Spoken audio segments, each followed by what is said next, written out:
Welcome to the Stoa. We got a tight crew here today, so feel free to pop on your camera, let there be light in the Stoa. And yeah, this is a second part of our Philosopher-in-Residence series with Jill Nephew. And this series is called Natural Intelligence in Practice. And yeah, Jill is a technologist and founder of Inquire, one in a kind of inquiry technology, making it possible for individuals and groups to access powerful inquiry processes around any topic. And yeah, yesterday was a really, or last week's, I should say, was a really good session. And today is going to be on the light and dark side of inquiry. So I'm just super stoked. And how today's going to work, I'm going to take in Jill in a moment. She's going to share her thoughts. And then we'll have a Q&A. So if you have questions anytime, just pop in the chat. I'll call on you. You can unmute yourself, ask your question to Jill during the Q&A portion. And I think Jill will hold space for questions throughout the presentation as well. And we're here for 90 minutes in total. So that being said, Jill, welcome back to the Stoa. Oop, you're on mute, and I'm going to give you access now to share your screen.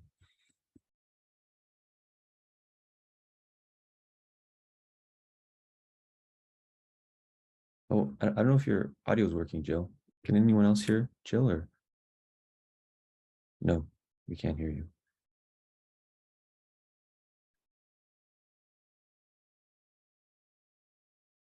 You're off mute, but your mic doesn't look like it's plugged in or working.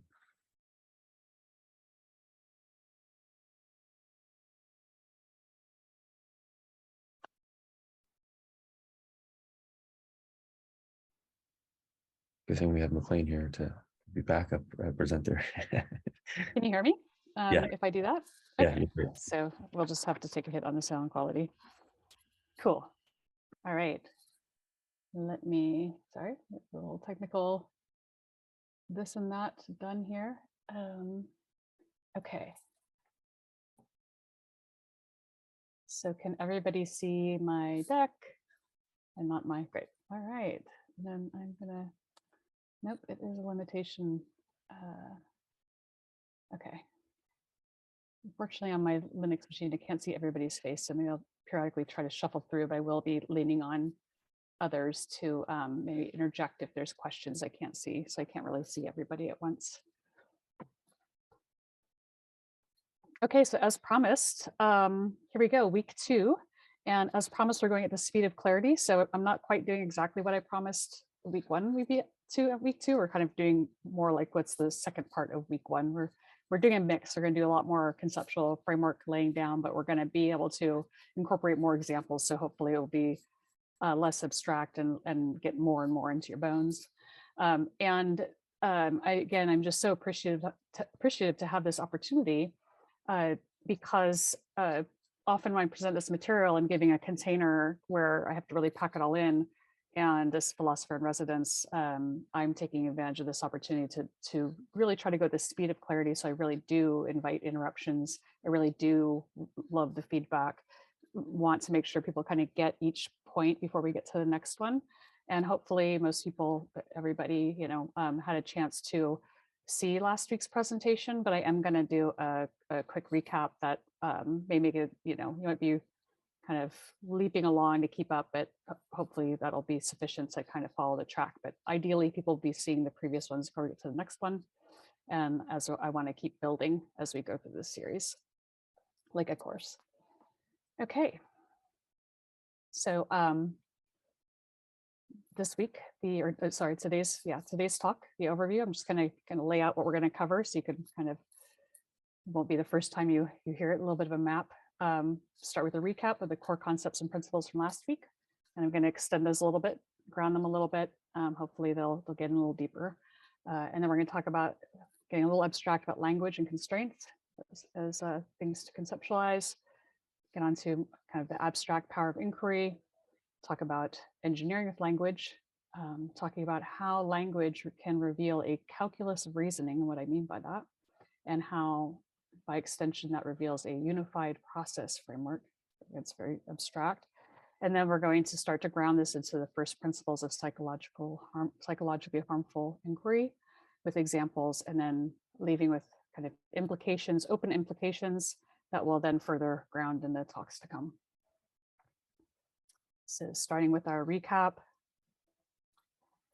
So we laid out before this general idea of this concept I'm calling natural intelligence, and how I'm saying it's a special concept, and Peter helped me actually find a way to explain this really succinctly. Here I have a Venn diagram of just things I've stumbled on as forms of intelligence, and just threw anything in there. It's not a scientific, all-inclusive categories structure. There's many ways people define intelligence on the order of like 20s to 40s scientific, sub-disciplines, and you can slice and dice it however you want. And all these are kind of arranged out of modeling something, measuring something, tied to metrics, tied to something in the lab. It says, oh, okay, I'm going to measure your intelligence somehow. Natural intelligence is special in that the way to tell if something has natural intelligence is not to measure it against a particular performance, but put it into life and see if it can survive. Like its ability to survive and thrive by all things life does is the all-inclusive category. So it's not a single metric, it's a catch-all that's used as the way to try to a measure to say, how close are we if we're trying to build artificial life? Like, well, this would be the ultimate test. It's like beyond the Turing test. The Turing test would be, can I fool someone to trick you into thinking I'm alive? This is, can you fool life into thinking it's alive? Can you fool the universe into thinking you're alive? Can you, at every move, do all those moves? And so basically we're saying that everything that we kind of do, that you can tie to needing for long-term survival, evolution, and life needed would be in this term. And then we talk about this really important concept that we have the nature of our attention system is such that it's two systems that are designed to be able to suppress each other. That's inhibit each other. That's by design. That goes back 500 million years. And that we have this, between a focused attention system, a diffuse attention system, and that we have this peculiarity, humans, it seems, that we could get caught in our focused attention system. And when it happens, we don't know it. It's like a dream state, it's like a waking dream where you don't know you're in a dream, you don't know your attention is trapped, and you actually get detached from reality. And that's kind of our big umbrella concept of what's insanity. And so under that kind of very simple understanding of a disconnect between, you've got this kind of closed system, you can't ground it into reality. When that's a disconnect that doesn't support life, you're cut off from your natural intelligence system, and you're acting in a way that's insane. It's not supporting life. So life and sanity, everything life does would be a measure of sane. Everything that's reality would be a measure of sane, and disconnect would be insane. And in the Ian McGilchrist work, quite specifically, as a psychiatrist, he goes through many examples of also showing how the signatures of this tie to what we would call, our folk insanity, like different types of mental illness that we kind of would call insanity, that those behaviors also mirror this. There's really nice symmetry there, very simple, high explanatory power, like through this lens, just tremendous explanatory power of what is wrong with us, and that what we point at in our central thesis as being the root generator function of everything kind of wrong in the world. Like if you want to look at what's wrong in the meta-crisis, look here first. You're probably gonna see lots of this. If you could fix this first, then see if there's anything left. So we consider it a necessary condition to address this first, individually, collectively. Once you've addressed this, see if there's anything more you need, because as we're going to be revealing as we go through the series, our natural intelligence has been hugely underestimated because it has been suppressed. So restoring it, we say, is bringing back towers we're not aware of yet, that hopefully become more and more aware of as we go through the series. And so,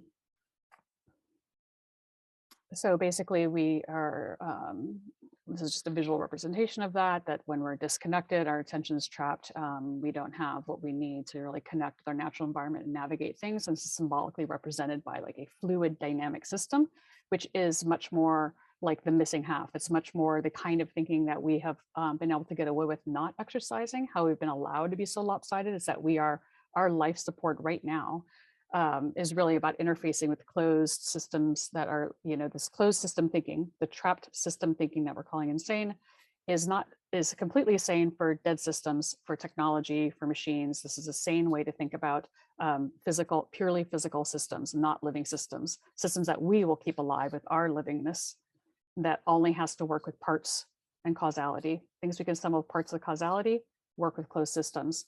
So basically, when we get trapped in this way of thinking, we don't have the capacity to kind of bring back online the kind of thinking we need for everything else.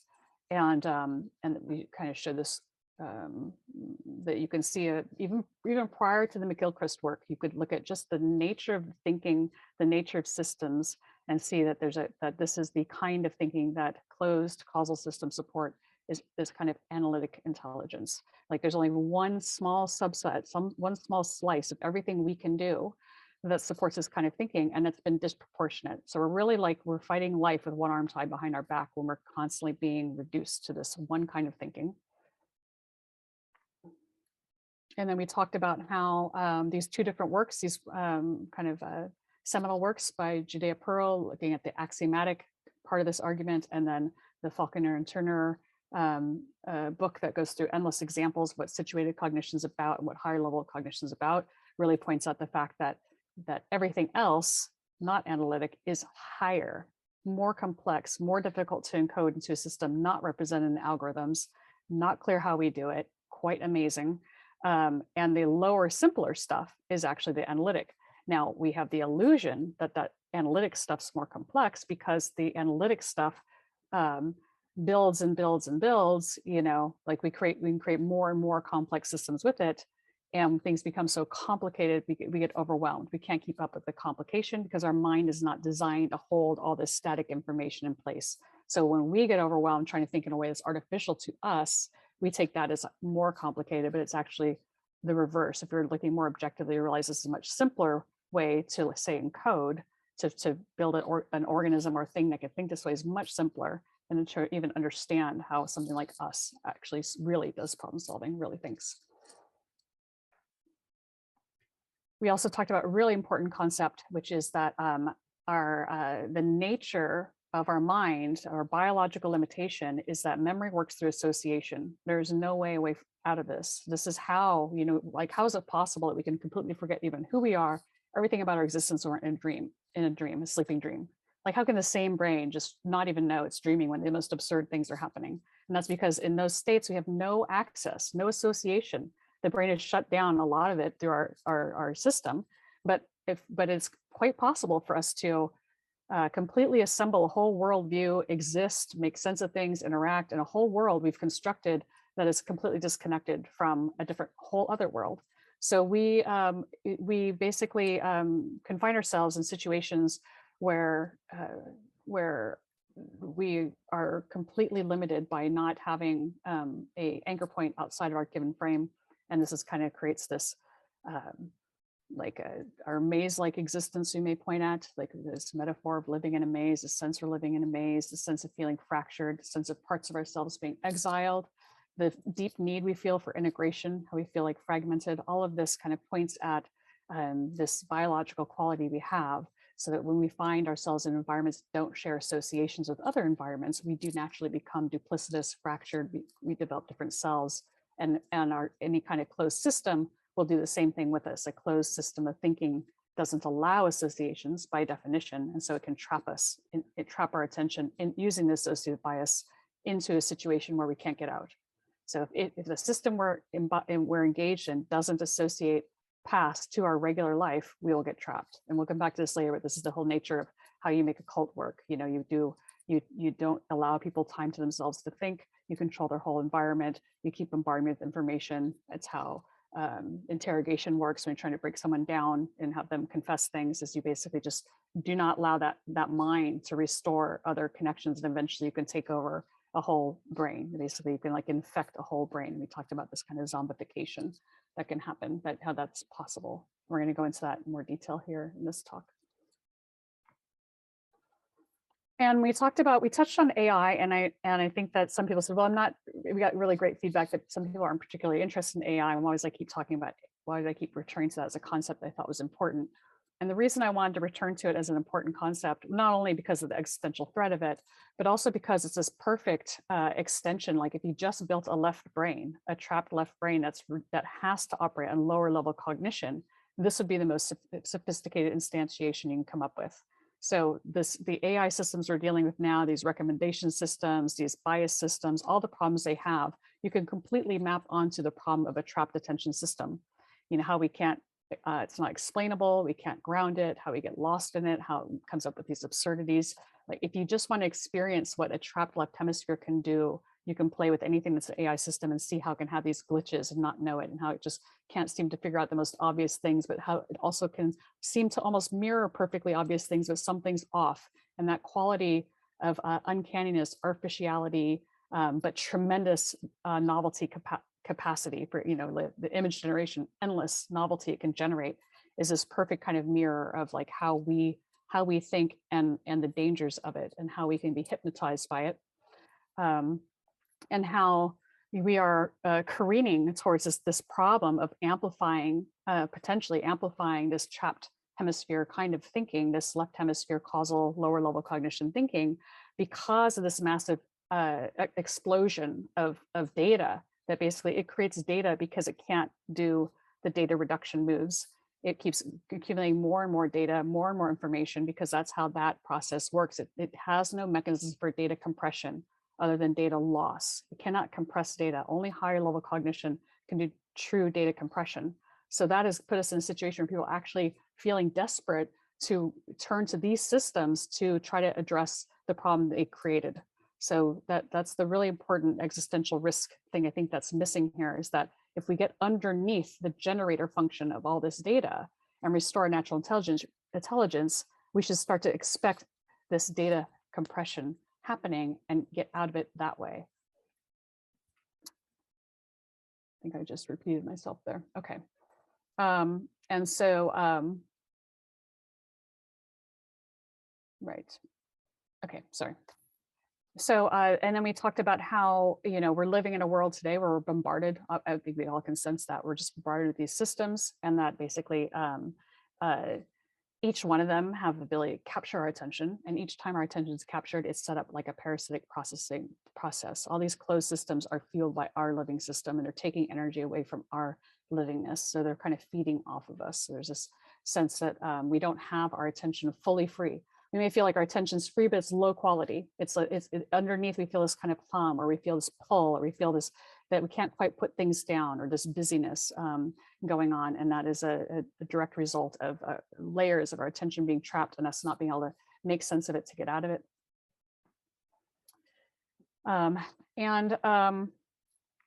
And this is something I want to lens into here that we didn't get to touch on last time, that someone else pointed out is important to bring up. So I wanted to add this in as well. That we talked about how when we're bombarded with this becomes not only like the systems we're dealing with, but it becomes the way we model our thinking, the way we expect to problem solve, the way we approach just about anything with cognition. We don't realize yet that we defer to this way of thinking, and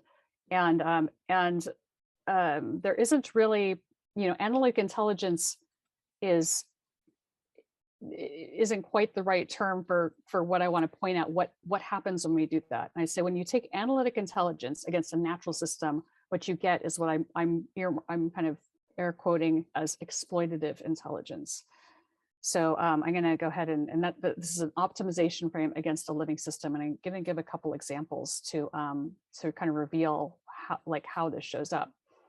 So this is a study called Rats Beat Yaleys, was how it's advertised among psychological circles. It's a very popular study, and it was interpreted by many people in the same way, many different groups the same way. And the basic study was, we had a rat in a maze with a T, and then we had basically a system that would 60% of the time randomly put food in one side and 40% of the time food on the other side. And it was just random which side it would pick. And they put a rat in a maze, and over time the rat would learn to go to the 60% side all the time. And it basically got 60% of the food. They did the same experiment with Yale students, and Yale students converged on 52% of the time that they went to the 60%. So they distributed their harvesting to both sides, resulting in only 52% of the amount of food. And they said that there was a pattern but they sensed, but they couldn't explain it. They felt they felt like they're close to explaining it, but couldn't explain it. So that was interpreted widely that somehow the rats are more intelligent than the Yale students, and pointing at the fact that humans have unconscious biases, and we're kind of have this see patterns where there are none. We overinterpret things, and we're suboptimal in this kind of madness we have. That we actually aren't as intelligent because we have there's something wrong with us. That humans are kind of the mad monkey, the one that will confabulate and make things up that make no sense in this interpretation. So Mark Lieberman, who I referenced at the bottom right, is an insect researcher, and he looked at the raw data. And in this paper he put up, he showed the curve and the learning curve and everything converged perfectly to what insects do when they're trying to exploit their natural environment. And so basically insects exploiting their natural environment, which is what he studies, and presumably other animals as well, if they're in a situation where they have two producing sources of food, one that's producing more and one that's producing less, they won't just eat everything off of the high producer and nothing off the low producer. They would distribute because they understand that they want both to live. They don't want to overtax either one. And he said this is exactly this is what an ecologically aware solution would be like. And so the Yale students understood his interpretations. The Yale students understood the whole experiment. They weren't trapped in a maze. They understood there's one food reservoir. They weren't told what the pattern distribution was, but they were getting a sense of how much it was going to one and the other, which is enough for them to get to the ecologically optimal solution. The solution that would be optimal if they were trying to keep their whole life support system alive. And so that is what I'm pointing out as an example of where we'd first lens into a psychological experiment, assuming that our natural intelligence is a source of madness and suboptimality, where our analytic intelligence would be optimal and result in the optimal exploitation of resources. Another example that I've seen given as okay, I think given as an example is okay, I think I forgot this slide is staged like this, is the lily pad example. So this is an example of a pond. And we're told that every day the amount of lily pads in the pond doubles, so that over time the lily pad fills up with the pond fills up with lily pads. And so this is the thought experiment set up. A lily pad grows, so each day it doubles its size area. On the 20th day of its life, it completely covers the pond. On what day of its life was the pond half covered? Now this is considered a bias problem, a problem with our thinking, our problem with numbers, our inability to think well, as an example of what's wrong with our thinking, because most people answer it's on the 10th day is the half of its life. And when I hear these things where people are behaving irrationally and their answers don't add up, I do the thought experiment of attempting to ground, ignoring the trick part of the question and trying to ground this into reality. So if you try to ground this into reality, most of us know that lily pads float on the top of a pond. And if you start with one lily pad on one side of the pond, and it was going to multiply every day, the best it could do is double its width on the next day, and then double its width on the next day, and the next day, and the next day. And if you look it up, in reality, it is actually the 10th day when lily pads will be halfway across the pond. It's only in this setup, which is artificial and not natural, where you're supposed to be ignoring what you know in a situated cognitive way, but examining the numbers way of thinking about it in an unsituated way, that you make the mistake. And this has been very well explicated in the work by Gerd Geiger-Renzar, who studies ecological rationality, all forms of rationality, where he is able to, and others, where they can show where you can take two types of all kinds of problems like this, where you first show it in the number way and bring in all these biases, all these problems in our thinking, presumably. But then when you reformulate it in such a way that people can ground it into a lived experience, then we can reason perfectly well. So he has a paper, How to Make Cognitive Biases Disappear. And it's basically examining the bias into the cognitive bias framework that is coming from this analytic closed system thinking, judging all the intelligence it cannot capture, if that makes sense. Lower level cognition, trying to make sense of higher level cognition. And we see that this happens with the cognitive biases kind of taxonomies, that these things kind of explode. If you say, well, okay, all I'm going to admit in is data. I'm not going to assume there's any value in a person's lived experience in their own direct knowing. I'm going to assume that all those are just priors or biases that are not welcome. And I'm going to try to do closed system thinking and look at all the way human mind makes errors. Through this frame, we see this kind of explosion. I think there's 120 in the circle of all the different cognitive biases we have. And the kind of the crux of where a lot of this work came from was the Nisbet and Wilson work from 1977. And then one can see how that a lot of the Kahneman and Tversky work came out of that, and this whole explosion of how we have unreliable, unconscious, that we can't trust, and we're strangers to ourselves, and all these biases and problems we have in our reasoning. And most people are not aware that that work did not hold up to criticism, that there are tremendous systematic errors, and basically it's which we're hopefully going to eventually we'll get an intuitive sense of, but that the way the research was done was basically forcing people into nonsense, because like the lily pad experiment, where they would either have to give a nonsensical answer or they would get the wrong answer. Whereas if you were able to use open-ended questions and ask about their full natural intelligence, whether they completely thinking, bring in all the context of a full human, you would start to reveal that there wasn't a problem in their thinking, that basically in this open system model, the only thing you need to think about is that that all people have associated biases, and that will limit the extent of their knowledge. So are they familiar with this concept? Are they familiar? Do they even know what a lily pad is? Have they seen a lily pad? You know, this is like what you'd have to reveal, or what do they not know given their current mindset? And are you presenting situations that can't be situated, which is screwing up their cognition? So basically we have this much simpler model with much higher explanatory power, where we're now reversing the tables, turning the tables. Instead of being closed system thinking, analytic thinking, judging natural intelligence, or taking natural intelligence and looking at what happens when you have closed system thinking, what causes us to induce confabulations and poor reasoning by closing systems, by forcing unnatural ways of thinking onto a naturally intelligent system.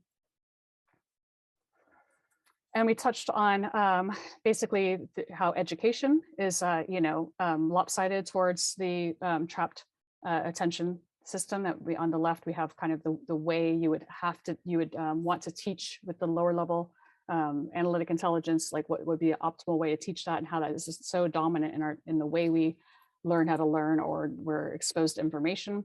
And then, kind of contrasting that to everything else, all those other intelligences, and what the higher level cognition learning model looks like, which is to learn by interaction, play, poke, perturb, and thought experiment with counterfactual, where you're bringing things to mind that didn't happen, and using a productive imagination to reveal actually plausible outcomes that are dependable and trustworthy. If they weren't, we wouldn't have science. And basically that we'd elevate that tacit knowledge of a person's direct experience, and recognize that, which we undervalue in Western civilization. We undervalue elders, we undervalue lived experience. And basically we would understand that people learn through life is teacher, that there isn't a substitute for that.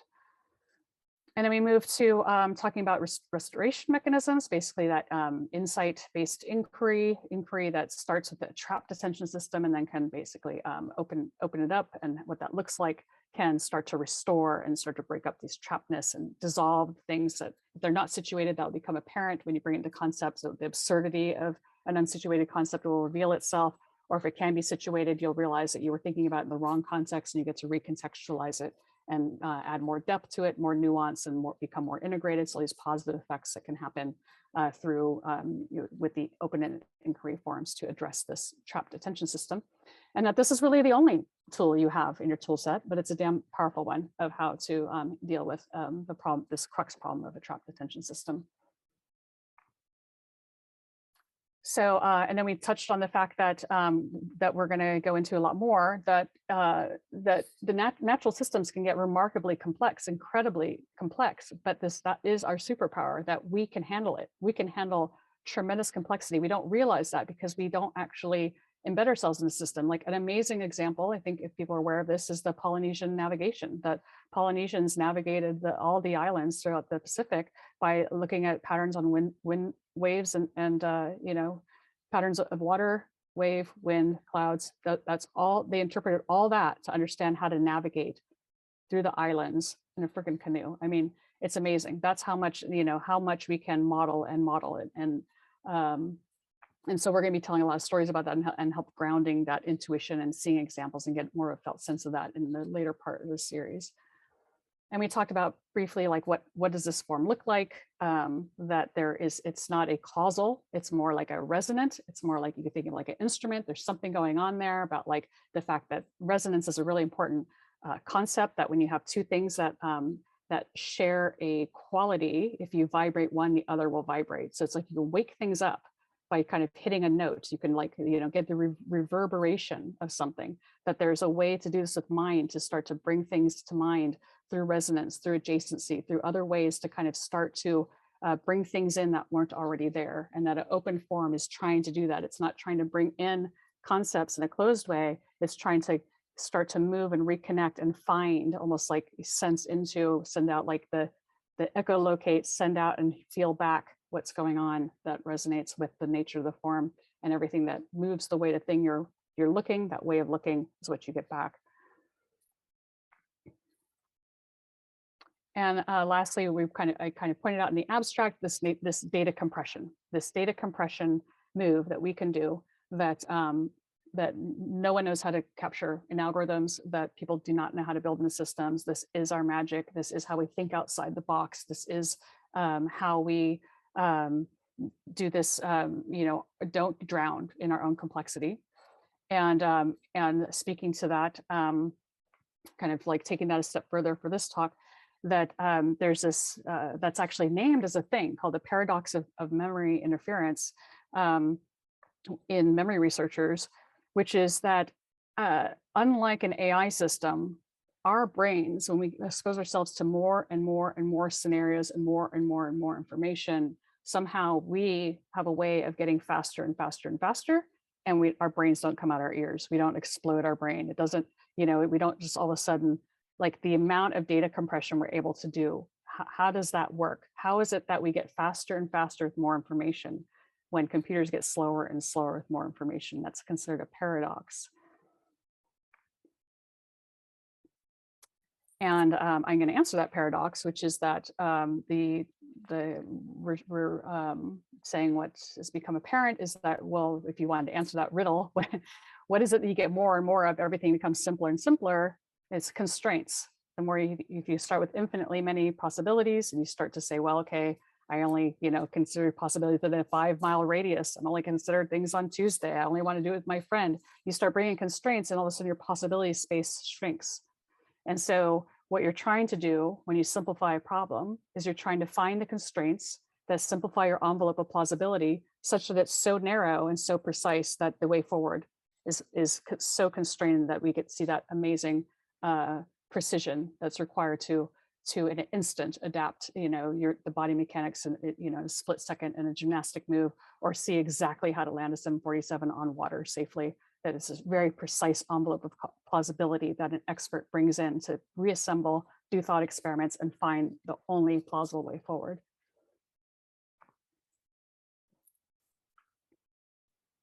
In contrast, these other systems work with rules. And as we were saying before, rules are what we're used to. Rules are basically pulled out of context, and rules grow, as we probably are used to, especially in America. Filling out your taxes is like, oh my God, at what point are we going to do nothing but trying to understand tax laws for every day of our lives, the rest of our lives, to figure out how to pay our taxes?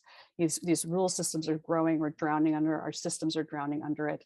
And we're saying that this is another contributor to the meta-crisis, is that our systems are based on these rules and not constraints. And if we could see how to reformulate it as systems of constraints, which is not an impossibility, but is possible. If people were aware of it, you can reformulate things as systems of constraints instead of systems of rules.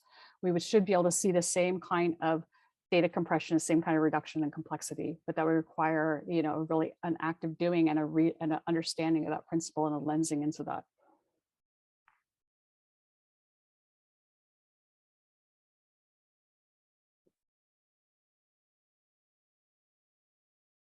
And I was going to say on this slide as well that when we look at science now, and science is an important theme going through this, because it's important that we have something trustworthy that we feel like helps us get closer to the truth. And right now we're in a tortured relationship with science. And so I try to speak on science a lot. So I do want to make a point here that this is an interesting lens, I think a productive lens to think about. This left hemisphere capture is about parts and rules. The right hemisphere is about constraints, relationships, which can't be destroyed, and envelopes of plausibility. The academy and different fields of science are uneven on how well they play across both sides. But through this lens, we could be doing a lot of cleanup. There's a lot of cleanup we could be doing.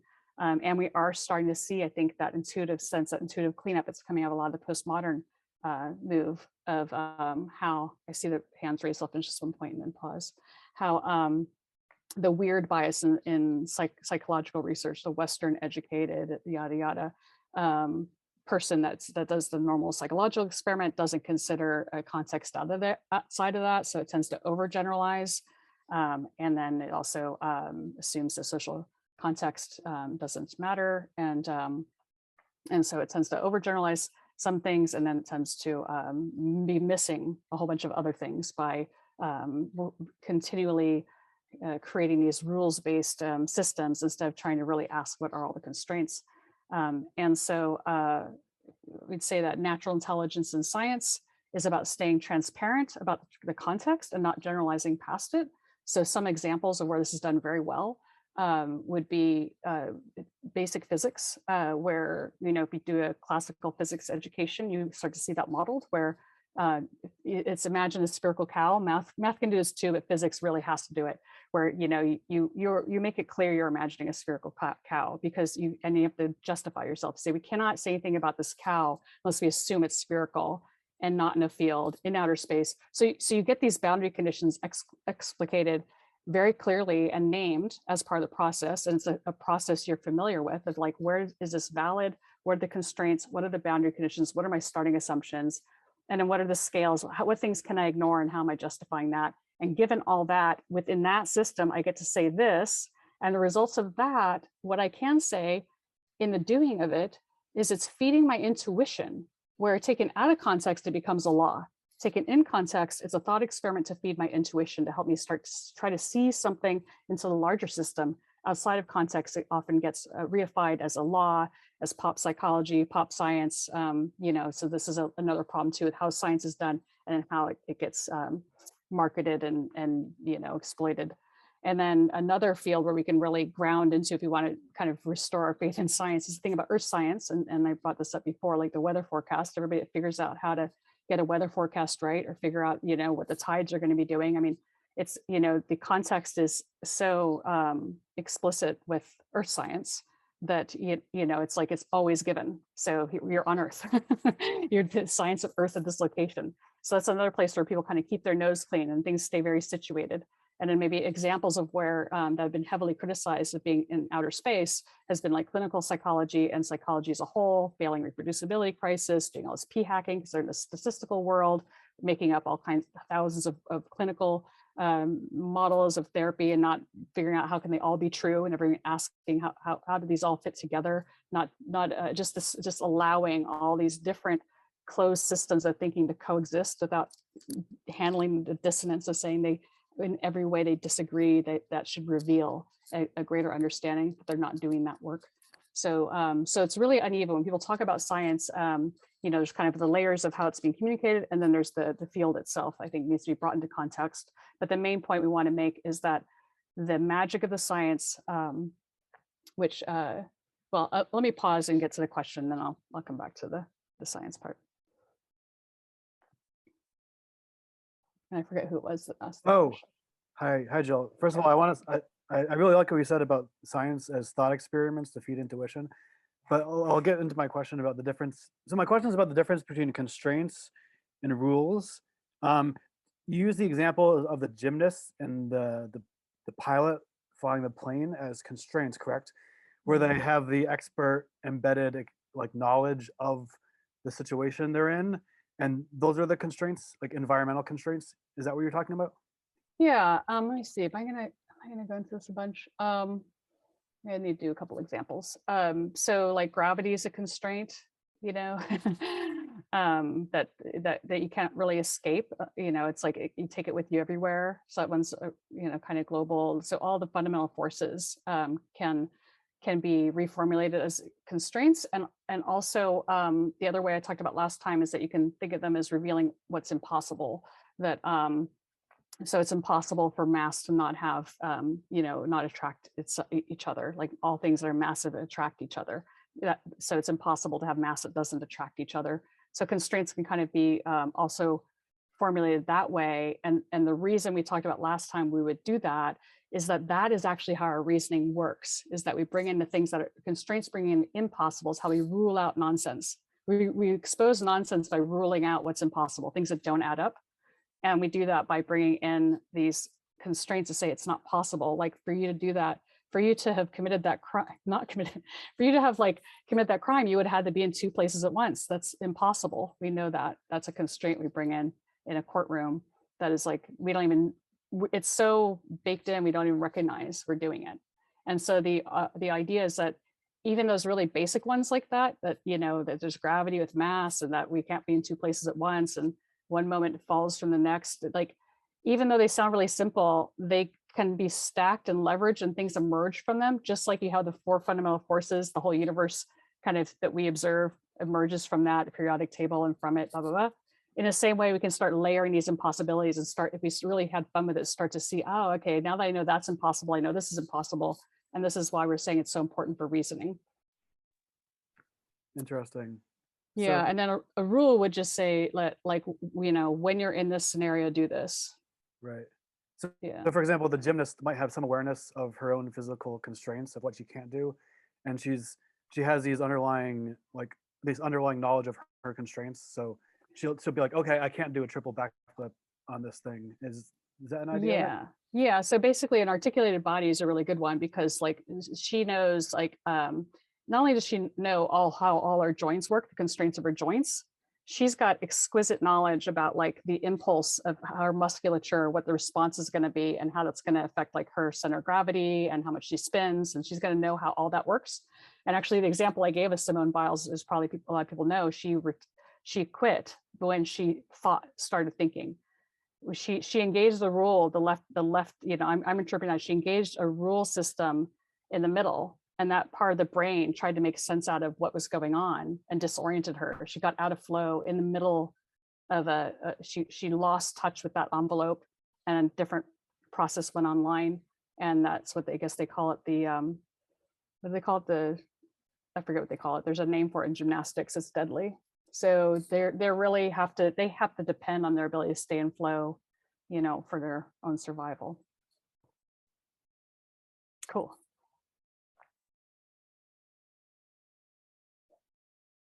Okay. So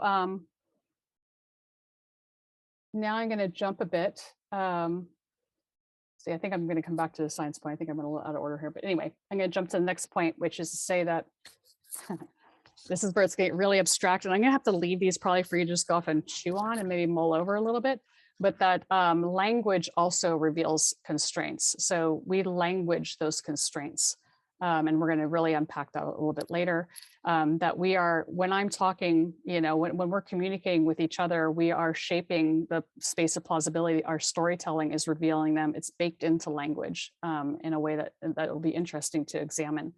And so our own language, languaging is a way of us presenting each other the constraints of what is plausible. So we encode the impossible. Language situates concept relativistically, and in this way acts as constraints. So so this is the whole situated cognition. I think it's often called embodied cognition. I like to call it situated cognition because the embodied cognition is ambiguous whether or not people are talking about that we somehow our bodies as part of it. I think what language is really pointing at is that that concepts are situated, meaning that we can see that like that we have a sense when we're talking of how, and you can see it in the way the language is structured, of how close, far, above, behind, adjacent, you know, concepts and words are to each other. So language is we're situating concepts in space probably why, you know, the gesturing I'm doing when I talk is like as a mirror of that. We actually can't think when we sit on our hands as well, because we are so much about that. So, you know, you could say, oh, that's because I'm a body, I have to move. But another way of thinking about it is just that our mind is interacting in space and articulating, explicating, and revealing those constraints that basically show what those envelopes are. I'm going to come back to that point in more detail here.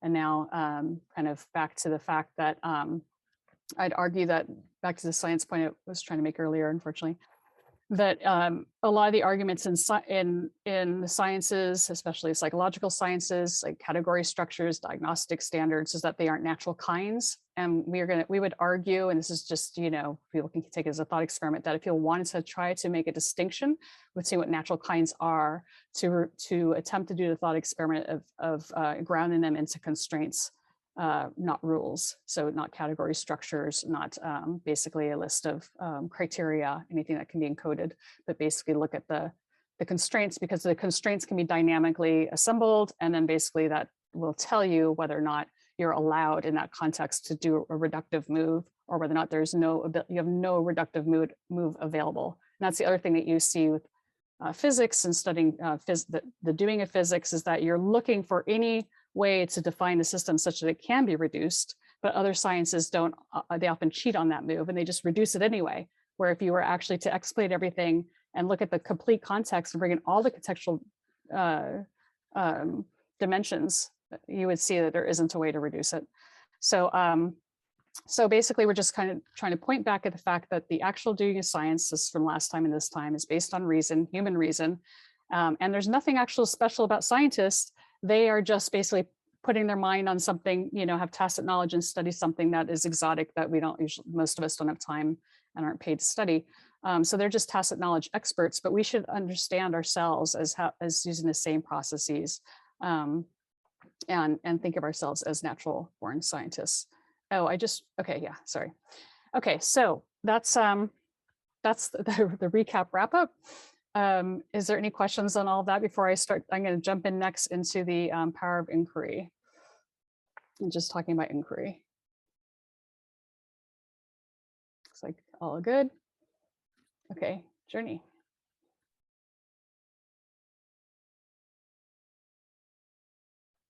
See if I can. Hello. I'm not hearing you yet. How about now? Yes. Okay. I just wanted to double check regards embodied cognition and situated cognition. Could the body be considered as a conduit for our cognition into our situation, but we might be mistaking the body as the thing in itself rather than, yeah. Yeah, so I think that embodied cognition would mean that like we can't understand it somehow if it doesn't come through our senses. And I think that there's a lot to say about how separable we are from our senses and our body, and we don't really know what the balance of our own cognition is. We may be using our whole body to think. That's one interpretation of it. So in that way, that all might be true. And it may also be true that when we form abstractions, so the way we think about it is that as a living organism, I need to make sense of my environment. I need to cognize my environment, and my environment happens to be situated. My environment happens to be a three-dimensional space-time moving thing with things that are far and near.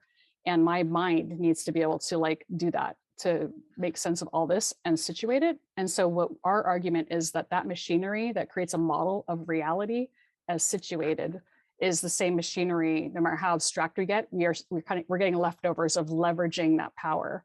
And that power is pretty immense. If you actually sat down to try to write an algorithm that could like simulate what we see through our eyeballs, like the whole world, and track everything and make sure it's unique and have all the movement happening, you know, that's quite an immense simulation framework, especially the uniqueness constraint. That's a lot for us to be able to keep track of. So why would we not reuse that same machinery for our reasoning and for how we'd handle any abstract concept? And so this is, you know, what the cognitive linguists would argue for. And I think, I forget his first name, Munoz argues even math, you know, that it does a thought experiment, like, can we actually say all math reasoning actually has to kind of work the same way? So, so I think that's a little bit of the confusion there. There's kind of a double embodiedness to it. Like we need this machinery, and we need the cognitive capacity of what it does, you know, to whatever that magic is, it does to solve the grounding problem and synthesize all this stuff into reality, that we are doing the same thing in any kind of reasoning. And language reflects that. So it's the language studies that kind of reflect that that's the shape of it, which we're going to actually get into in a minute here.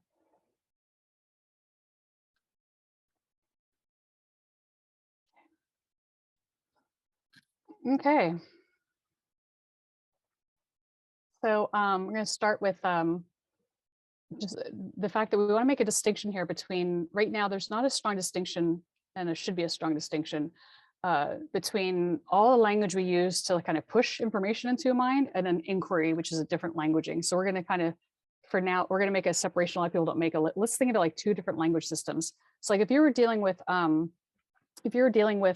software code in software systems, it turns out that it's more common than not to have one language to do all the processing and one language just to do the query, just to get the information from the database. So there's two different needs and two different ways, like a hard line, very different ways you would kind of approach both those problems. Like, what do you need to access the tacit knowledge, and what do you need to like process the knowledge? So so we're kind of saying that we're talking language all the time. What I'm doing right now is I'm using language to paint pictures, to invoke things that will containerize things in your world. They aren't personal to you unless I struck a nerve, but I'm not trying to make them personal. I'm painting pictures in your mind. Your mind is kind of encapsulating and creating these little simulations I'm putting in there. And I put this up also to point at the fact that, which we talked about last time, which is really important, that we often personalize our style of thinking into personality, into intentionality, into something in our personhood, and underestimate how much the way we put information into each other's mind, is the way information comes at us, can invoke these different ways of thinking. So if we're, you know, there's been studies of kids playing video games, you can see their style of thinking is different, their personality is different, how they problem solve is different, versus if they watch like a soft emotional narrative. And so you can kind of see how the style of thinking can be invoked without, if we aren't careful, we can just kind of get locked into different ways of thinking, different types of those intelligence, more specifically this trapped analytic thinking, where it's a holdover. We keep thinking in that way, independent of the content of mind. And then in contrast, we have inquiry, which we're saying is pulling things out from the layer underneath the verbal, like inquiry pulls things from us. It's asking us against our experience to pull things out of our mind, pull things out of our experience. So it's kind of like the opposite direction. And now I'm gonna talk about inquiry, getting the first step here of inquiry that could be used. Like, how do we actually trap attention? So like, to trap somebody's attention, if I were to explain to you, you know, like a derivation of an analytic system, like exactly how to calculate the force of a block on a slide, like we did in high school physics, you'd be like, oh, my head hurts. Okay, I'm done with it. And then you're done with it. Like, you know, like you can put it away. But this trapped attention, it needs to somehow blend something about us. It needs to somehow co-opt something in us and entrap us into these closed loops it has to blend that with something that's introduced. So there has to be a forum that basically introduces something into our mind and then asks us to explicate come up with a plausible mechanism, something we know, to blend into that system that then becomes a causal loop, an explained loop. And so the recipe, you know, and I'm calling this confabulatory inquiry. I just made that up. It's not a thing, but basically confabulation is the outcome of this process. So if you, let me see. So basically, yeah, there's supposed to be a two-parter. So if you can set things up just right, then people will connect their own dots. Like, I see that because you set it up just right. You said, okay, this little lens thing is supposed to represent the inquiry, right? That's my little symbol for the inquiry. We're saying, don't look everywhere for how this works. Just look at this one thing I'm giving you. And these are all like things that are given to you. Like, here's the givens, not from your own mind, closed-ended. So closed categories. Here's the thing. And I want you to imagine how this led to that. It's a leading question. Like, how did this lead to that? And you try to justify that mechanism. Given those two things, you find the smallest hint, find any way you can, even if it's faint, to justify it, but make sure that's the only system you're considering. So you have this little faint connection between two things that are brought in, and by framing it that way, by controlling what we have in our imaginative workspace, we're ruling out what could be 1,000 times more powerful things underneath it, where our attention's trapped, and we're only considering even the faintest, even not existent, just almost the hint at what would be a causality there. We're bringing it forth, and that reifies it into this loop. And this loop that gets reified into, this closed causal loop that gets reified into, can have various lifetimes. So if we look at, let me actually go one more, then I'm gonna talk about that. Okay, so basically we're saying confabulatory inquiry form takes an unsituatable concept, which we'll get into that in a minute, but something that you can't ground easily. So this would be like the more you can't situate, the longer it's going to last, right? With causes between another unsituatable concept or hard to situate concept. And then the lifetime of that thing can be variable. So if you look at examples of where is this dangerous form, where does it show up? We see it in false memories in therapy. So anyone who remembers, there's in the 80s, there's this huge fiasco because therapists everywhere were getting people to recall false memories of being molested by family members, which is horrible and disruptive, and it's still a problem. They didn't fully address it. They stopped kind of looking at that as a target, but they never got to the mechanism under how that was possible. So people were able to bring up false memories, things that didn't happen in therapy sessions. People that study false confessions, getting people to confess to crimes they didn't commit, are up to 95% success with a stranger off the street to get them to do it. That's how much they know they can trap somebody into believing something temporarily that wasn't true, that in confessing to things that aren't in their own best interest, going explicitly against their own natural intelligence, the very definition of insane, to confess to a crime you didn't commit. This is the mechanism behind cults, is to make things the concepts unsituatable by virtue of overwhelming or flooding a person's cognitive workspace so that they forget all the associations that can ground them somewhere else. They end up in this kind of bypass situation where they may be living this kind of alternate reality where their old life doesn't matter because now they're in this closed container, so they can't situate it into their life, and they can do things that aren't in their best interest in that way. They kind of realize after the fact, where they've alienated themselves from their true life support system, where they've given all their money away. Once they're trapped like that, they become kind of zombies. And this could be a quite complex system where basically things are closed and unsituatable. But with very simple mechanisms that basically keep the loops going, keep the simple explanations, platitudes, things like this that would keep the explanation, the thought terminating moves on full high as kind of a way to keep us in this ongoing confabulation. And you see it in, which I don't think we're going to talk about this time, but I was mentioning in the Newell Shanks paper, you'll see him pointing at the systematic problem in psychological research where they induce the confabulation, where they don't recognize that they have set up a psychological experiment, asking people closed-ended, kind of nonsensical, no right answer kind of questions, and basically then interpret that as the person being confabulatory or insane. I kind of what I was talking about before, that you can look at for examples of it in psychological research. And in the false memory the false confession research, what you also see is that if you ask a person, like, how much do you believe that, what you just said, the human spaciousness, they can actually tell you, well, I don't know. Like, I don't know how much I believe it. They can have a sense of how deep it got in. So you're kind of forcing this thin answer at the time, but you're not giving them the move to kind of step back. But when you give them the move to step back, they can have a sense of how much they think they're bullshitting themselves, which is really important.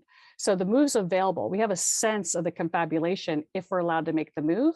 And then you can see that basically there's just like a kind of a restoration, over time, minutes often with the false confession, we make our associations, our brain comes out of the context, and we realize that we were in a confabulation. So it's really nice example of how we trap attention, the signature, what that might look like. And then as we talked about last time, the restoration, you find yourself trapped would be to try to engage these open-ended question forms. And they would basically take the thing, whatever this is, and I think I mentioned this before, go into, yeah, I did. So yeah, you go into all of this and what vibes with it and try to restore it. And I know we're at the 1 hour point, so I'd say this is a transition slide now to say, okay, so now that we know what the confabulatory move is, and we know what the restorative move is, and we're going to keep looking at examples of that. I was going to shift first to talk about questions about like around, start to get into what can we do with engineering language. What can we do with understanding these forms? What can we do to systemize these forms? How far can we take kind of language engineering to understand both of these, but it's particularly the restorative moves, and then look at the downstream implications of that. But I think that maybe I should pause here and we'll pick that up next time to talk about the language forms. How's that sound for everybody? Yeah, that sounds, is it, do you have another topic lined up for next week, or? Well, like I'm pushing out. So this is a pretty important one. I mean, I could, let's see, I've got 13 slides. I could try to do what we did last time and kind of see if I can wrap it up in the next 10 minutes. Should I try to do that? I could do a lightning round on my next slides, and then we could see if we need to do a deeper start next time. How about that? Yeah, whatever, I trust your discernment with this. Okay, let me try to go quickly because I do feel like that maybe it makes sense to go digest. Then next week we can do an overview like we did this time, which would be a second pass, and then we'll be able to take the things further into the more and more examples of this in action. So as promised, I was talking about this concept of engineering with language. So language is really interesting. We can create new words all the time. It's a natural process, as we now know in the meme world. We're always creating new words for things, and this metonymization process where we talk around a thing and then we name the thing and we acronym the thing, like that keeps going on. And that can give us the sense of like language is this big wild animal. And we have these large language models that we just throw tons of statistics on. Our biggest AI models are just looking at like just all the patterns of all the words. But what's interesting is that if you step back from and look at what do we actually do when we talk, 95% of when we're talking only uses the first 1,000 words. So we are spending most of our time talking, what I like to say is carving out invisible containers and situating things against each other. So most of what we're talking about, and I gave the top 50 words so people can kind of see like this is what we talk, this is what we're talking about. We're situating things relative to other things and pointing and pointing and pointing at them. So when we talk, we are very rarely, only 5% of the time do we name a thing. 95% of the time we are pointing around, arranging and situating things. And these are the closed class words. And so I kind of use this, I often imagine this like a glass container where if you want to have fun, you could try to write poetry or something with these 50 words. You can pause the video and see if you can see how far you can get and what that feels like. And you'll see that you can go very far talking about all kinds of things with these 50 words, but you're not quite sure what you're talking about, but you really know the shape of it. So that might be a fun exercise if people want to play around with like the shape of language and what's actually happening as you orchestrate language and try to get underneath this water we swim in if this is actually what we're doing all the time. So knowing that, we can think of language as a system of replicable constraints. So basically I can spin a whole world in my mind with all these like relativistic and give it to you, as I've been doing for the last hour. And so it's a replicable system. That's what language is. I can paint pictures for you, and that's our superpower, how we're able to do that for each other, extend our nervous system out where we can have sentinels, people all over in a naturally a naturally embedded environment, sharing information, painting pictures of what's going on, and becoming a meta-organism through language, how we can coordinate and do all this painting and sharing. And what is interesting is that back to this query idea, if I wanted to know what are all the shapes of the information underneath that I'm pulling on, what is the shape of the lived experience, I can just look at that simpler inquiry layer of language, just the open inquiry layer, to start looking at what are the dimensions that we have to pull on. If I need to know from you everything I need to know to live, that should be embodied in the open forms. So if I'm interviewing you, if I want to know your experiences, but if I'm trying to query your brain for everything important, I would look to those forms. So that is what Inquire, that's what launched the project, was to try to understand how many forms there were, collect those forms as cultural artifacts anywhere I could find them. And I realized that they were a finite set, and then they started to take shape, and I could start to see what was the nature, dimensions of things that people tend to query each other about. How does that take shape? And the other thing you get through looking at the query forms is we aren't just asking the what, we're asking the how. We want to know how everything works. You know, that is the relational part. That is the embodied part. That's the dynamic part. That is the living part. Processes are embedded. These are all process questions. We ask about how things work in these dimensions. And so these open forms also reveal what I'm arguing is a kind of calculus of reasoning of how things work, that we bring in the how, and we also bring in those impossibilities and those constraints within our physical system. And so through looking at these forms, we start to see the shape of the calculus of our own reasoning. And so just like we have a finite set of math at this point to handle most of our physical systems that we care about, the pragmatics of every day, we've got pretty well covered the basic calculus of our physical system. This would be like a parallel calculus we could explicate. I got to learn how to say that word, but I can keep using it. Explicate into how do we actually reason through language in open living systems, because that is what that's what we're baked in, that's what we're designed to be talking about all the time in this artificial system right now. So we're looking at the reasoning of how do we reason in open living systems. And this is what the outcome of that study was. And I'm calling it kind of a unified process framework, because and again, I'm just going to blast through these right now, but we're going to be using this over and over again to coming back to this and grounding what is this thing. So a unified process framework that kind of talks of that we can look at as terms of showing all the different processes we use for that reasoning. And I'll just pause on this slide for a second, but these are stand-in kind of categories. They are pointing at a kind of physics of experience, that situatedness. There's a situatedness to each of these categories.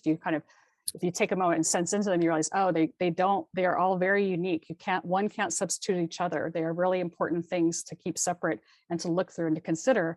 If any one of these is missing in a living system, we'd be missing something really important. We wouldn't be able to survive if we overlooked one of these dimensions. And so I have lists of the similar kinds, the similar words we use to point at the same kind of thing, with this one word being the stand-in, but not necessarily the best word, maybe just the most recognizable.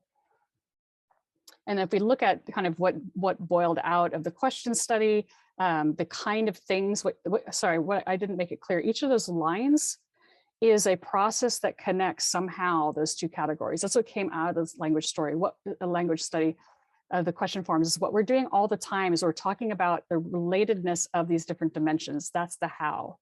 And these processes you see there are what kind of boiled out from the kinds of things that we talk about. It's not gravity and electromagnetism. It's all these other kinds of things that we talk about. When things come together, this is how they tend to not entwine, but they tend to I'm not coming up with the right word right now, but how they beyond interact. This is the emergent processes that happen, the change, the mechanism of change. That's probably what's the best way to think about the shared mechanism of change between them. And you can write a natural language processor against these categories, against the things that came out of the question study. And again, this is most natural language processors you see out there are these large language models that do statistics. In this case, this is a based on natural intelligence language processor. So everything's explainable, and it's using those closed class words to look at the shape of how we point at things and how we carve out those different categories. And this is able to be done in a very, very few lines of code relative to most natural language processors, but more importantly, not through large language or statistics or anything that would, it remains explainable. So it remains interfaceable with natural intelligence. So in this way, we can think of this almost as a different way of, a different kind of way of systematically reasoning through language and making it, making language itself not have infinitely many possibilities, finitely many possibilities. We don't have infinitely many forms we have to consider. We don't have infinitely many ways of saying things when we are only dealing with the closed class words. We get into a situation where we can be quite explicit that there is the correct word or the correct, we can start to reason through what the correct forms are, case by case even, without having to resort to statistics or and understand exactly if we're bringing in any biases in the nature of them, because it's built into our reasoning system. We can know if our questions are biased, if we're closing them off, if they're excluding people. We can start to think through that and examine them and clean them and keep them clean through those processes, through our own reasoning processes. And so the first principles of psychological harmful inquiry, back to that confabulatory mechanism, if you think of it this way, let me see, actually, I feel like I need to, let me go here first and I'll go back. So what came out of this is about 1,000 inquiry forms. So that's like the container calculations. And if you think about just like everyday and average human life, that just like the most vanilla human life, just doing normal things, you come up with about 100,000 forms of open-ended inquiry. That's just the open-ended forms that would be applicable to anybody. So there's 100,000 questions you could walk out and just about any human could answer. They could ground it into their direct experience with just like, it'd be very, very rare to not be able to like have some experience of that. So it's quite a large set. And then if you look at the fact that if you were to take those most common ones, and this, let me explain this carefully, and link them. So I said each one is like a little process, and I probably have to give an example of this, but if you were to say, first examine your beliefs versus, how your beliefs influence your values and your values influence, these processes. If you look at your average self-help book or somebody trying to walk someone through an insight process they had or something that was helpful, that revealed something useful to them, like your vanilla self-help book, you might have like a 5-step process of like, these are some good open things to ask yourself, some good questions to ask yourself in this scenario. If you're to count how many combinations you could have, the most vanilla stuff, you get 10 to the 24. And that's on the order of each person on the planet writing over 1 trillion self-help books. So this kind of explodes in the generic form. So the search for the right form and the right process, sounds simple to just go get a book off your bookshelf that happens to have the right self-help form or the right person that sounds like your life. You realize to get that perfect match, is a bit of a needle in a haystack. And you might persuade yourself that you might be worth the work for you to actually just go from first principles and try to figure out what the best fit is for you directly. So that's one hope with this, having just 1,000 forms, a person can quite easily go through and custom tailor make their own processes for their context or contexts that are shared with others. So I think that maybe what I'll do is, as promised, I'll break there, and then we can talk about some examples of harmful inquiry at the start of next time, and then what I want to get into, I think deserves more time we have right now, which would be the implications for how we might re-examine particularly the mental health crisis and how we are handling each other's psyches in light of the fact that there's been this lack of recognition over the harmful inquiry forms, but we can say exactly what they are now. We can go through them and we can clean that up. And then beyond, kind of maybe more relevant, I think would be interesting to have a discussion of implications and how this maps into a lot of the topics that are active and alive in the liminal web and the STOA, to kind of blend, well, how does this fit with some of these other things, which are in a lot of ways maybe pointing at the existence of something similar. So I'll stop there and hand it over for Q&A and get off of that slide, because I don't think we should talk about that yet. So. Awesome. Well done, Jill. Thank you. Feel a round of applause. I'm going to just stop. You want me to keep the screen share, or you want me to stop? I think we can. I'm going to keep it up. People might want to go back to slides, I guess. Okay, cool. So if you have any questions, pop in the chat. I don't think we had any questions. Everyone put up their hand. And yeah, there's a lot for me to process here. So let me just see if a question arises. And if you guys are not completely overwhelmed, I could attempt to finish those last few points. It's really, I'll leave it up to you guys. I don't know where everybody's at. Yeah, I can force a question, but I wouldn't mind seeing the last few slides. That would be consensus here. Just power through. Okay, let's power through the last little bit here.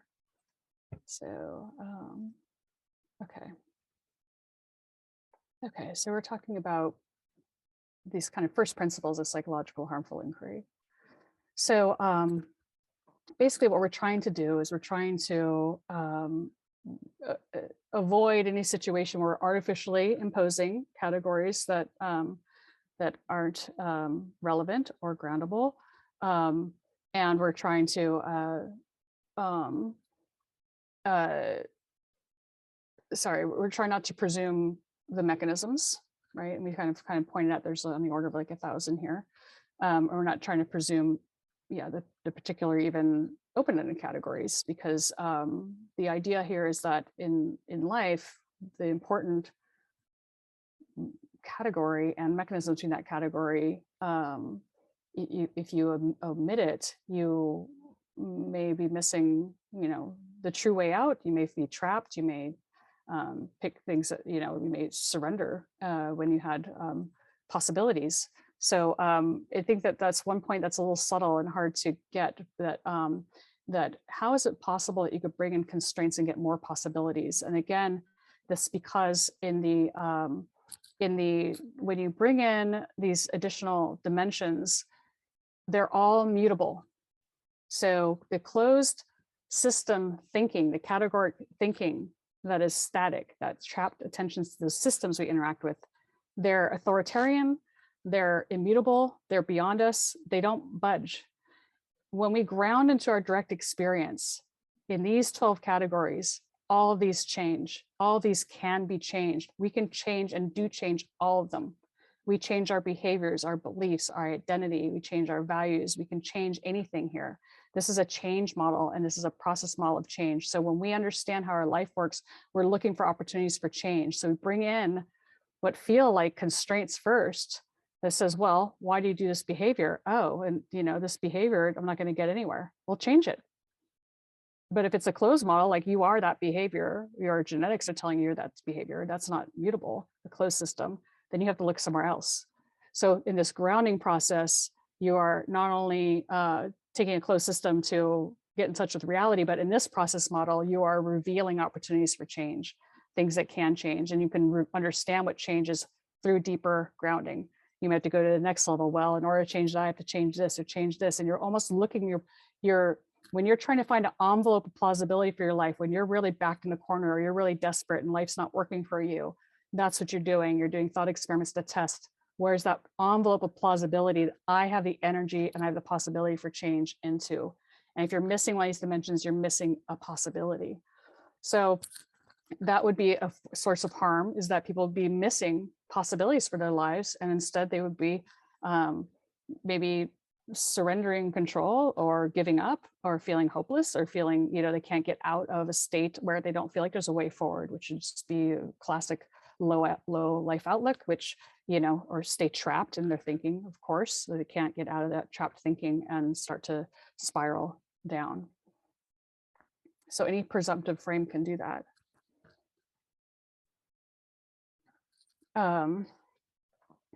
Okay, so some examples of how this happens is that we see entire fields of psychology will be reductive in one of these dimensions. Entire methods will be reductive to one dimension. You might treat everything as what you do in behaviorism. You might treat that you should just change your behaviors. You might say everything is about yourself, your DNA, your genetics, a chemical imbalance, or something wrong with your own material body. That's the only thing you should, that's the way you should affect change, and that's the only option you're given is to affect the body. Or you may have an idea that you're the only way to affect change is to go into your history because there's something, some historical thing that's changed your body, or so we have these strategies that would collapse into these single dimension approaches versus looking for which approach is actually going to yield what actually changes. Yeah, and then in that case, you could just get caught in this treadmill of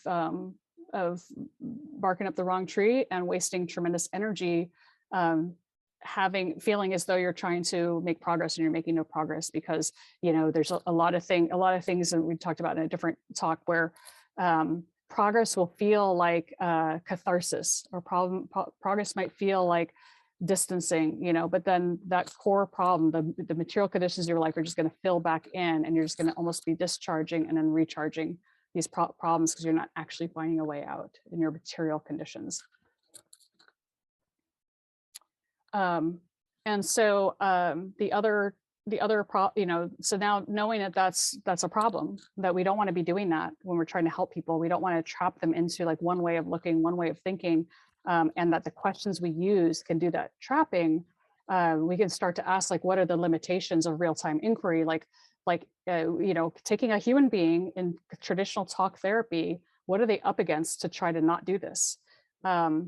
And right away, we see that we have a fundamental biological limitation, which is that associative bias, that the person doing the interviewing can only contextualize everything they hear with whatever they can associate in their current context. That is a biological limitation. No one has a God's eye view. You don't get a master's degree and get God's eye view. You are still a human with an associative bias.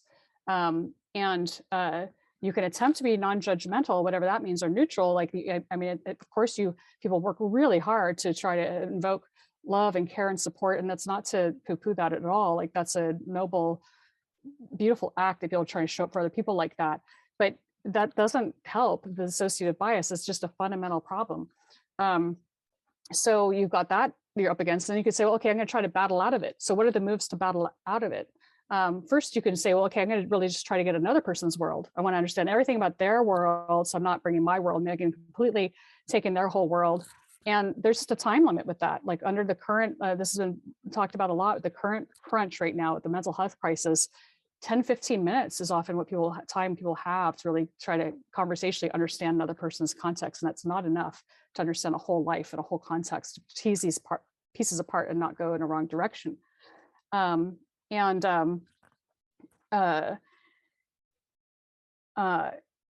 Yeah, and then let's say, okay, well, I won't do that, but I'll just identify my own associated biases, so how do you do that? And that's what I'm saying. You could try to clean your own inquiry up, but that would require thought experiments, counterfactual thought experiments that you have to find beyond your associative mind.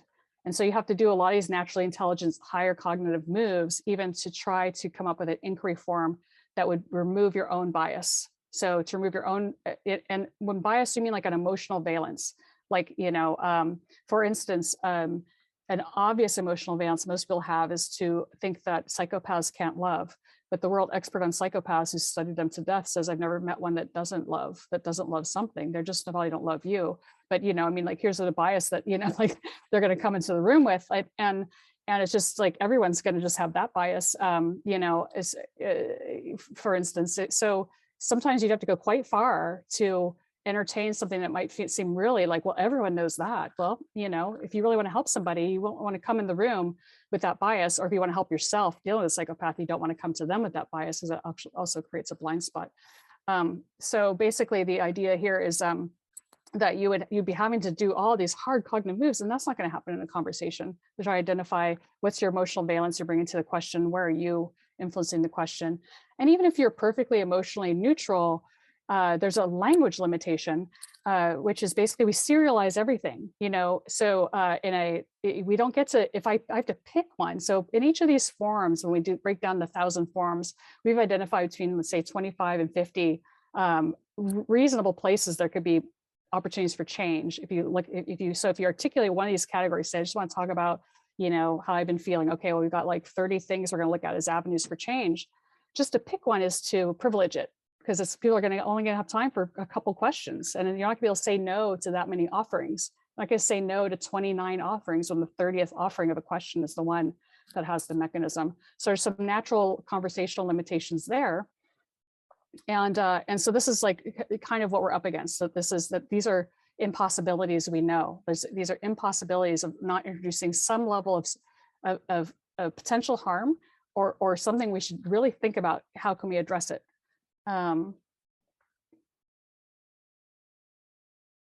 Yeah, and I think this is just kind of reiterating that point that language engineering can be done, as we've done, to carefully polish and look at and bring in all the thought experiments, all the biases, check all the valencies, check all the languaging, check all the suggestions, and work with all the ways to keep a question as clean as possible and as open as possible. And that is a real body of work that takes time and energy, and there's no reason to have to do it on the fly. You can't do it on the fly. The best you can do on the fly, which people do on the fly, is just kind of the Rogerian style therapy of how that feel, or mirror, tell me back say more about that. I mean, it's like once you step beyond that line, you're starting to get into the danger presumptive world.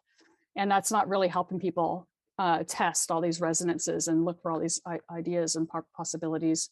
And just an anecdotal thing, that the Quakers, their mechanism for change, they spend a week looking for questions. They would listen and go off for a week and come back with questions. So real-time questions isn't even part of their model to help each other find clarity and try to find ways through things.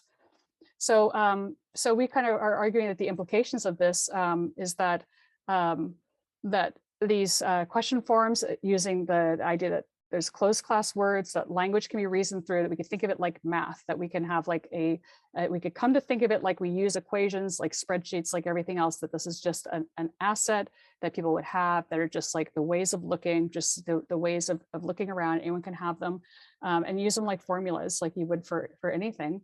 And if everybody had this, let's say if we did like, everyone just had that, like everyone has a spreadsheet or everyone knows how to do math, then basically it would be a huge source for psychological self-reliance, but also everyone could just use it as a simple cheat sheet and make it much simpler for anybody to provide these kind of services for each other. So if you're really caught up and trapped, someone could just be saying, okay, I'm just going to read you a list, or I'm going to just show you, or here's some guessing, and they can keep it really clean, that they're not saying I'm an expert over your life, or I think this is really important here. I'm just going to be helping you manage your attention to help get you unstuck. And then in that model, we'd say, okay, well, what are we missing? If we had a world like that, what more would we want? And that's where we get into like, well, what we're really missing, and I think we could feel it, like everyone's really excited about this, is we now know we're missing listening to each other talk about life. We're missing that learning from experts, the tacit knowledge, the understanding, how do people get out of binds? Has anyone been in this situation? Like, what did you do? How did it work? You know, and just in general, like speaking together about what it is to be human, instead of deferring to models, authoritarian models, structures, rules, and frameworks, to come back to what we can do, which is blend story, blend scenarios really well, infinitely many, and use that as our source that we pull on, that we're fed by in our imaginings, in our understanding how to move forward in our own lives.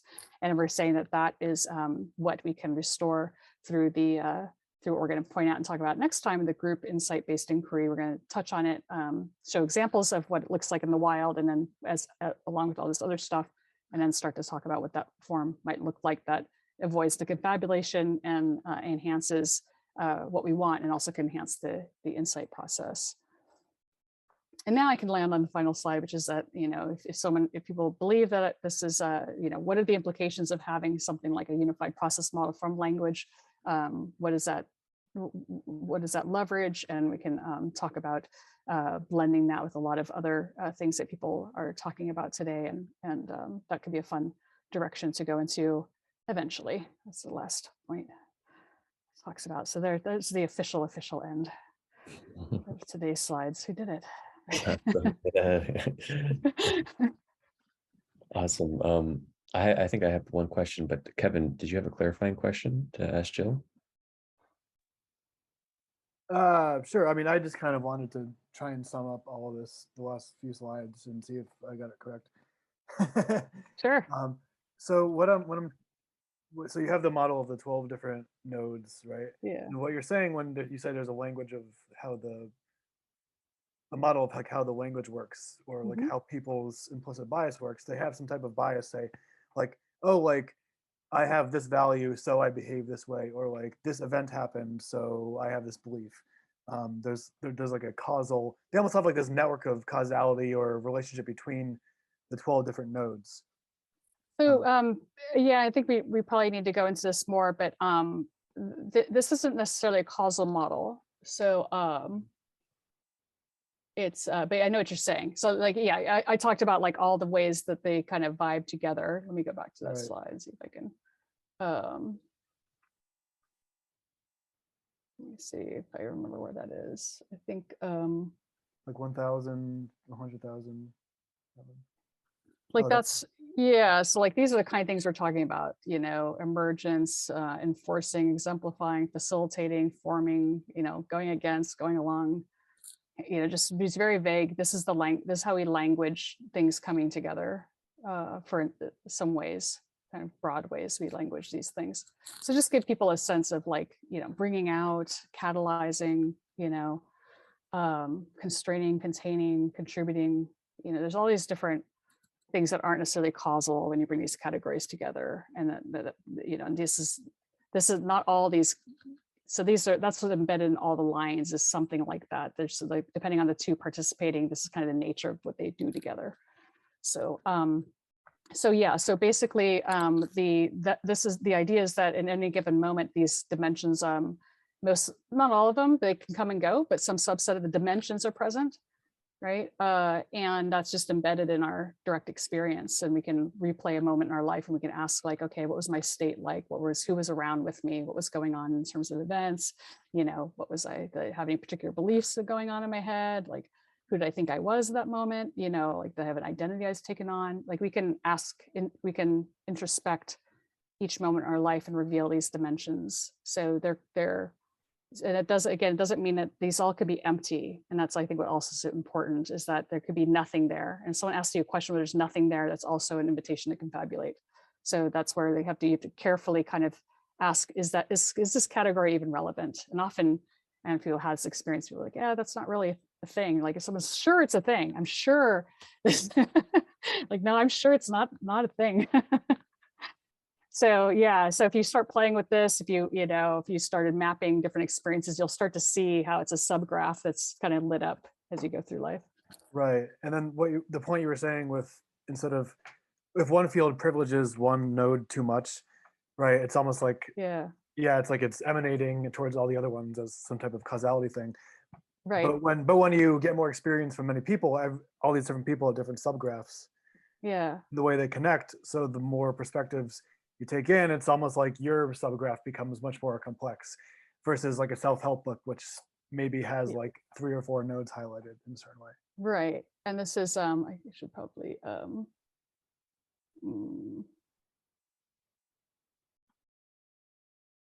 not sure if I'm gonna be able to get to it here. Let me see. I think I'll get to it. That was what I was talking about.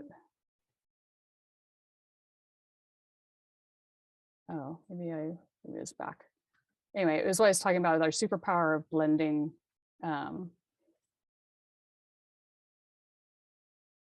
Okay, I'm not gonna be able to find this. It was the one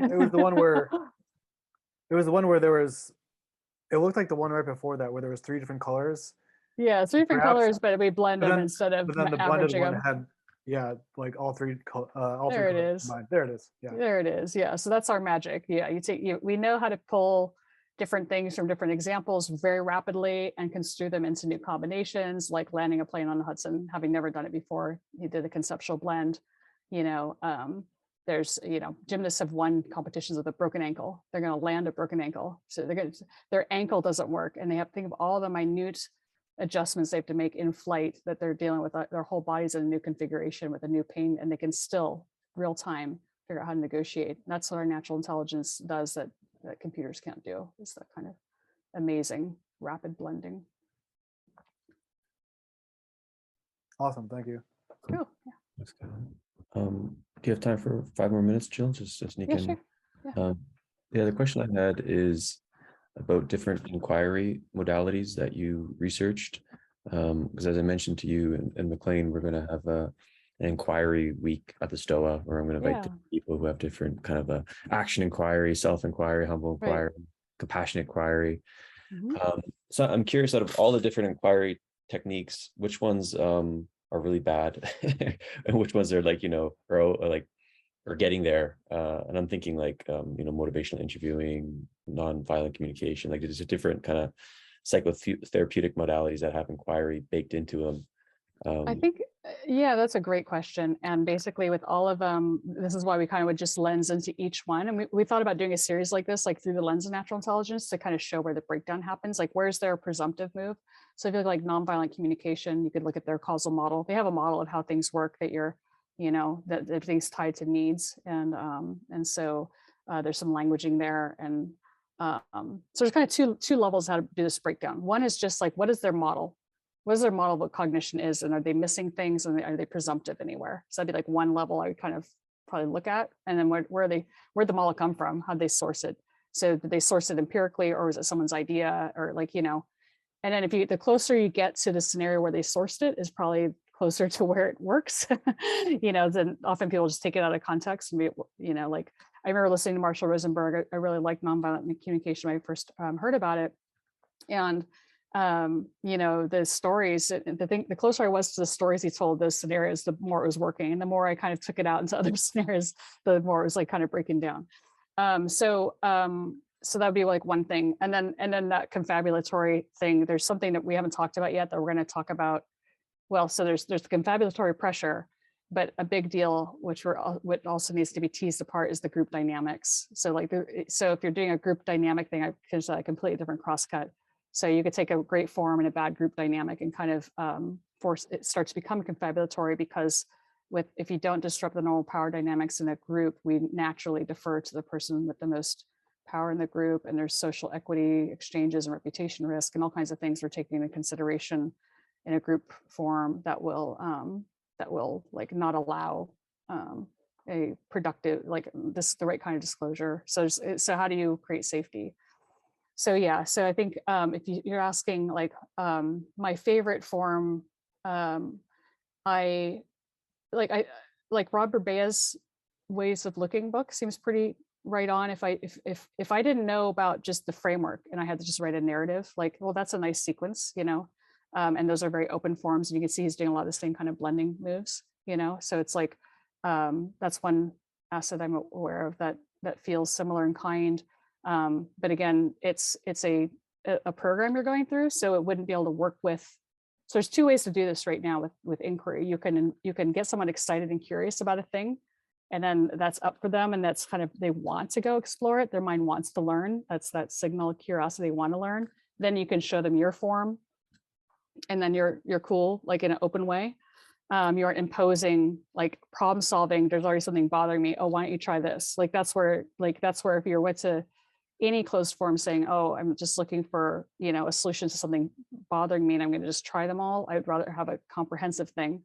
But I think that if people include it in the form, have tied it to a way of invoking something like a really nice poem followed by a nice open question about the poem, that would be really clean kind of thing, because you're anchoring the closed form to something you just invoked, and you're assuming that was what the art was trying to do, was to resonate with somebody, and then of course setting a protection that people won't like the art and they don't resonate with the art, they wouldn't participate. I don't know if that helps, but basically it's a little bit more about just looking at the mechanics versus the systems, if that makes sense. Yeah, that's really good. And I'm gonna stop to share. Kind of want to just ask you different inquiry modalities, like what do you think of Byron Carey's The Work? Stress testing, but perhaps we can say that for another session. And if we close here, Jill, any parting words you'd like to leave us with? Anything we can expect for next week?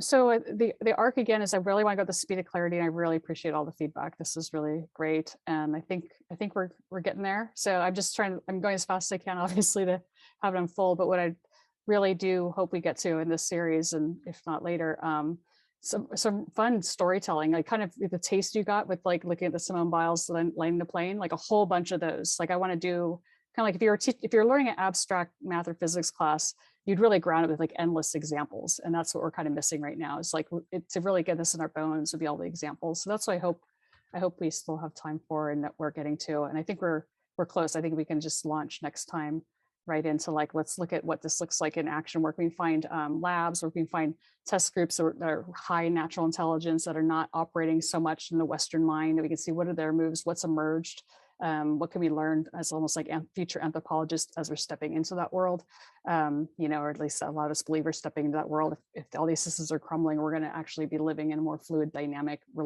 having to restore these abilities and this agility to make it through these challenging times. Let's just say that's very kind of cliche in these challenging times. So yeah, so I think that's what's coming up, and then you know, the hope with everyone watching this series is you just get this very deep intuitive sense of what I'm talking about with this. So like you've got lots of examples to bring to mind for your own natural intelligence, so that now you would really get, let's now look at existing systems. Okay, is it super obvious? Like where would education change? Where would information technology change? Where would governance change? Where would group, you know, all the other, you know, and of course, mental health, like you just see it, right? That's what we want to get with natural intelligence, where you just see it, you aren't thinking about it. It's just like obvious. Like that would be great if more and more people just like could just see super clear this and know how to navigate and break it down. Like that's exactly how I can stay safe and how I can like kind of improve these systems. Yeah, this is super cool, and just it's a lot of gratitude I have, because this is really like high level stuff. It's like a gift that you're giving people at the STOA. So yeah, thank you so much Thank you. for bringing it today and for the series. And if yes, we're on the same link next time if you want to join us, if you're here today at STOA, and if you're watching on YouTube, I'll put the link in so you can come live and ask a question to Jill. And we also have collective journaling every morning at 8 a.m. So you can check that out. You can use Lucidly, Jill and McLean's app there. So that being said, Jill, everyone, thanks so much for coming this time. Yeah, thanks everybody. Bye.